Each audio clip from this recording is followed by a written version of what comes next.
Hello again, feral friends and fellow nature nerds, and thank you for tuning in to this Dirt Dispatch number 60.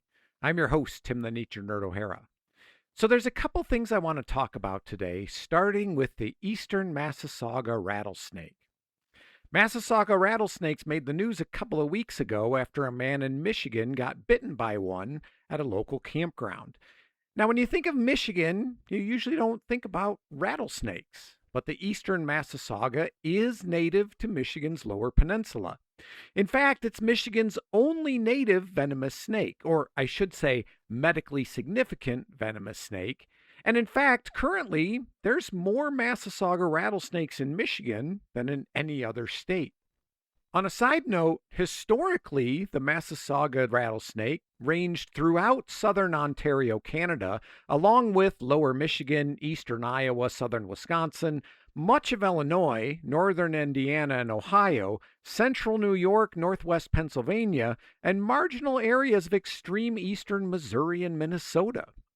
But currently, most of the remaining populations are concentrated in the center of this range, with the strongholds being in Michigan and Ontario, Canada. New York, Pennsylvania, Ohio, Indiana, Illinois, Wisconsin, and Iowa still have some robust populations, but they've become much fewer and much more isolated towards the edges of their range. Massasauga rattlesnakes spend the majority of their time in year-round wetlands hunting mice, their primary prey.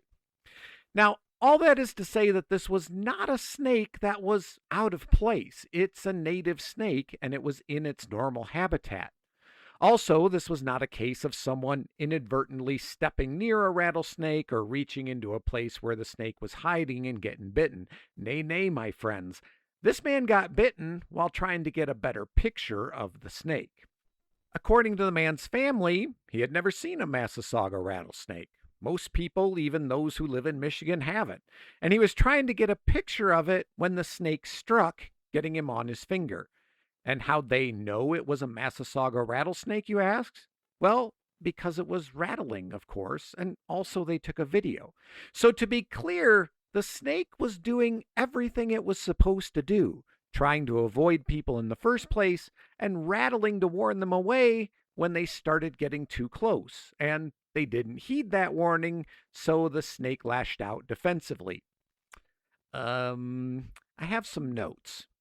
According to the Michigan DNR, eastern massasauga bites are, quote, extremely rare and, quote, largely preventable. The danger zone for a massasauga rattlesnake is 2 to 3 feet, just under a meter. Now, unless you're using a flip phone from the early 2000s, you should be able to get a decent picture from 5 feet, 1.5 meters away, or even 10 feet, 3 meters away, well outside of the danger zone.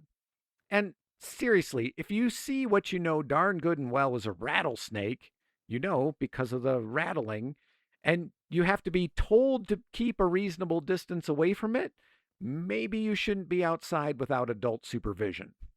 I've said it before, but I'll say it again. Snakes want nothing to do with you. You're too big to eat, and venom is, metabolically speaking, expensive to produce, so they don't want to waste it unnecessarily.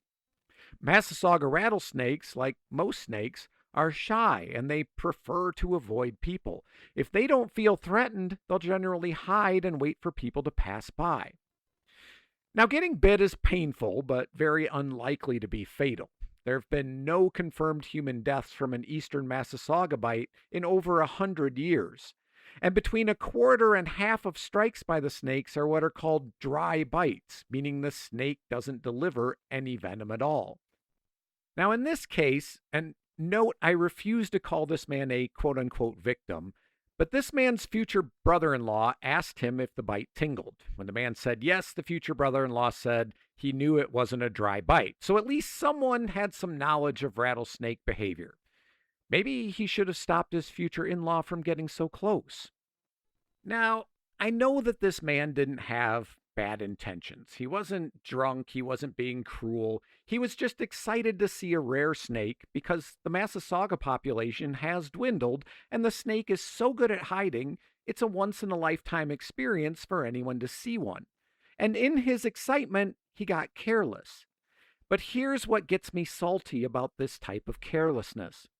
According to the Michigan DNR, in the wake of this incident, people are veering off established trails, trampling vulnerable vegetation, and damaging wetlands looking for the snakes.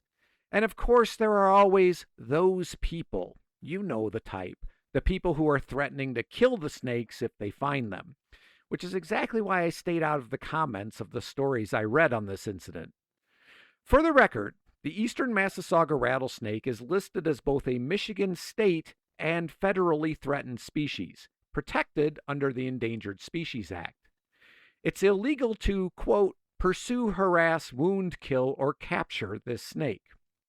Violating the Endangered Species Act can carry a sentence of up to a year in prison and a fine of $50,000.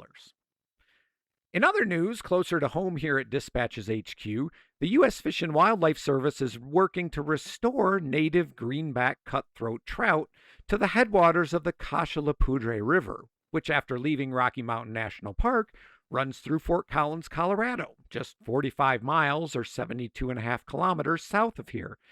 I cross that river regularly on my travels. The goal of the project, known as the Poudre Headwaters Project, is to remove non-native brook trout from the watershed on the park's west side before reintroducing native greenback cutthroat trout to their historic range. Young greenback cutthroat trout need food, habitat, and protection from non-native fish, particularly brook trout, which outcompete the native species. Removing brook trout is considered a critical step in restoring self-sustaining populations of what is Colorado's state fish. According to the Forest Service, the Poudre River Headwaters Project is expected to take another 10 to 12 years to fully complete. But when it's finished, it'll provide for a connected metapopulation of trout across the watershed, which will make it the largest such restored native trout habitat in Colorado. Well done, Colorado. Okay, one last thing I want to talk about, and this one is something I was told after a program where I was talking about groundhogs. So after the program, a lady came up and said that her neighbor used to shoot groundhogs on his property. She said she asked him what he did with the groundhogs he shot, and he replied that he never was able to find them, that the other groundhogs would immediately drag them back into the burrow to eat them. Now, I doubt this to be true, and I told her so for a number of reasons. First of all, groundhogs are primarily herbivores. They might occasionally eat small animals, mainly grubs, grasshoppers, and snails, and even sometimes bird eggs or baby birds. They are rodents after all, but they're not nearly as omnivorous as many other species of squirrel. Secondly, when groundhogs forage, they feed above ground. They don't bring the foraged foods into the burrow to eat. Sure, they stay close to the entrance for a quick escape if needed, but otherwise, they'll eat out in the open. So dragging a carcass into the den to feed on it would not be their normal behavior. Third, while eating animal matter is rare, scavenging on carrion for groundhogs is even more rare. And even if they did feed on carrion regularly, I doubt they would make the connection between a freshly shot groundhog being quote unquote dead and therefore food. Animals are generally drawn to carrion by the smell of decay, which takes a little bit of time to set in, several hours at least, even when it's hot. So a freshly killed animal wouldn't have started to smell yet. Finally, groundhogs don't live at real high population densities, unlike, say, prairie dogs or some other species of ground squirrels. This story assumes that there were other groundhogs close by that were able to quickly run out and retrieve their fallen comrade. So, anyways, this is one of the strangest, I'll say, urban legends that I've ever heard about groundhogs. Okay, it's the only urban legend that I've ever heard about groundhogs. But hey, if you know something different, please reach out and let me know. dispatchesfromtheforest@gmail.com. I'm always happy to learn. And I did tell the lady who told me this that I would do some research and see what I could come up with. And on that note, feral friends, we've reached the end of this Dirt Dispatch. Thank you as always for listening. If you'd like to support the podcast, here's how you can do that. Become a patron. Subscriptions start at just $5 a month, and with 3 paid months, you get some very cool Dispatches from the Forest merch. You can find all the details at patreon.com/dispatches from the forest. You can donate using PayPal or Venmo, and my email address, dispatchesfromtheforest@gmail.com. You can also use that address to email me with questions, comments, or requests for future episodes. You can donate using the Cash App and the hashtag ForestNerd. If you prefer to send a check, just shoot me a message and I'll happily provide you with my mailing address. Check out the merch store at cafepress.com/shop/dispatches from the forest. Click on products and find something you like. Finally, follow Dispatches from the Forest on Instagram, Facebook, TikTok, and YouTube. I'm your host, Tim the Nature Nerd O'Hara, reminding you to go outside and get dirty.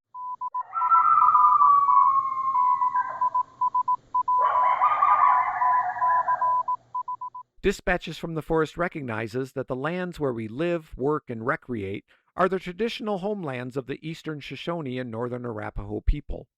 We understand that this land holds immense significance for the original stewards, Native nations, and peoples of this region. Dirt Dispatches is a production of Dispatches from the Forest and may not be used or rebroadcast whole or in part without express written permission.